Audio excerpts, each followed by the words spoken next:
Virgos, welcome to your weekly Sidereal Astrology forecast. This is for May 23rd through the 29th of 2016. I'm Athen, and this is for Sidereal. If you are new to the channel, be sure to check out the link because the signs are different. All right, so Virgo, this week we are coming off of that full moon, which was right on the cusp between your second and your third house last weekend. So there may have been some illumination in regards to your communication, in regards to your mind, your inquisitive side, which is that third house area, which a lot of you are taking very seriously, hopefully, with Saturn in that third house. All right, bringing the extra attention to the mind, building the mental faculty, really grounding yourself there, and maybe establishing your communication skills, establishing your ability to interact in your business or with your, correspondence or whatever it might be, developing that stuff. And cultivating long-term things here, really establishing the mind and the communications. So there was an awareness of that, and there's also awareness too, I think, in regards to your financial matters or your abundance in life, your material security, which is that second house. So whatever that was, that has been and still is being illuminated, but particularly from the previous weekend, it's a great week to implement these things. Get into the communication, the learning, the inquisitiveness, reading, writing, as well as maybe doing the status check and continuing to cultivate your material security. Now, Mercury went direct last weekend, and that was in your 8th house. So there's this forward-moving energy in terms of, I think, what you've learned about the deeper truths of life, especially with your ruler. You guys are coming out a bit out of what is usually a bit more of an internalized or rethinking sort of time with your ruler retrograde. 3 times a year, but he's direct. So this week, applying maybe a lot of the stuff you learned about bonds, healthy bonds, intimacy, deep connections, shared resources, these 8th house things. And there's this transformation I think is occurring in steps. Has been already. Since the Sun and Venus have already gone over into that 9th house. Now your ruler's direct in the 8th. Ruler is going to go over that 8th, 9th house cusp, which will be the final transformation point of the year. And it's a lot in regard to what you guys are, I think, focused on at the moment. What is real deep? What is meaningful? Really cultivating that intimacy, doing the inner transformation, exploring the deep self. Where are their fears? Where are those things holding you back that you can accept? And that's the name of the game with the 8th house is acceptance. And that leads to that transformation. This can be very beautiful, especially your ruler is very well aspected.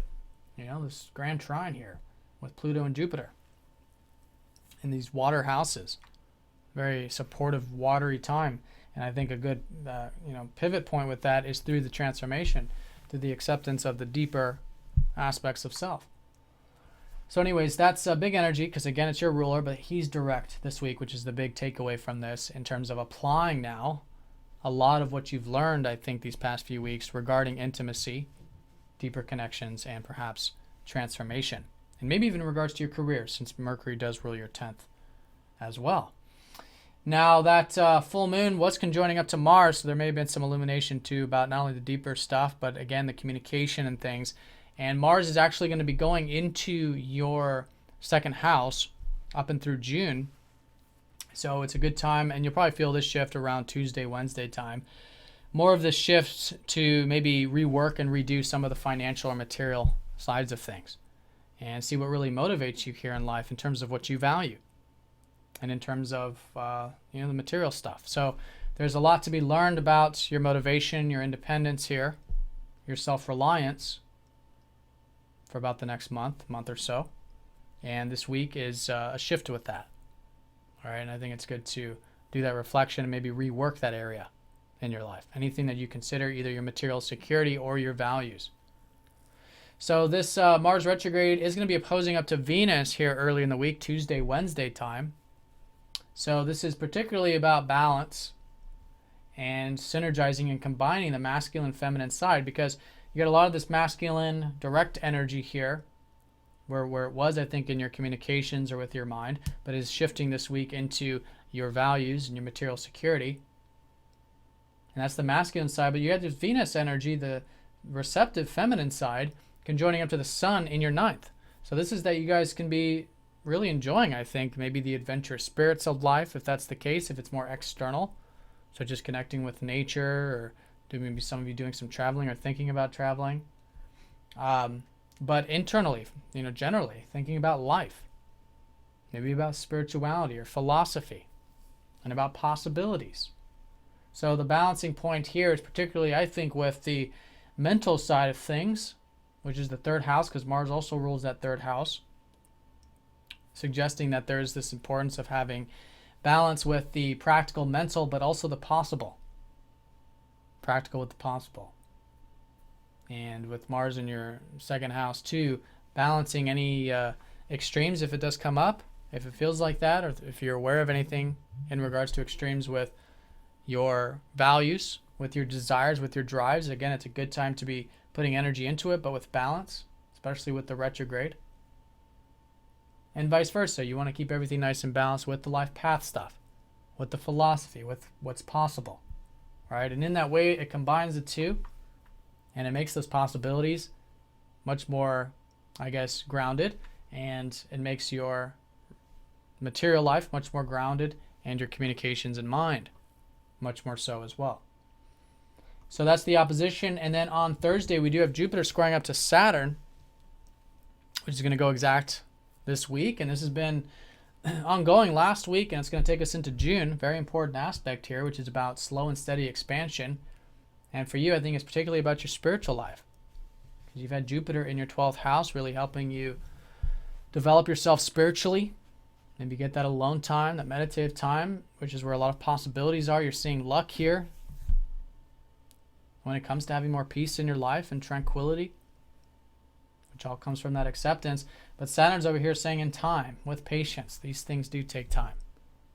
The development of your spiritual self, your happiness. 12th house at the end of the day is about happiness, the real kind, in the present moment.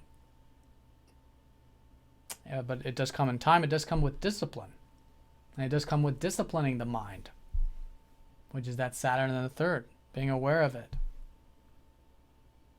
So that's one way of looking at it, but you also have Jupiter going into the third house, so this is also saying that there are these possibilities, and there could be, there is this luck and this optimism with your exchanges, with your communication, with learning, with correspondence, with these more immediate things in your life, which might be a bit more serious at the moment with Saturn.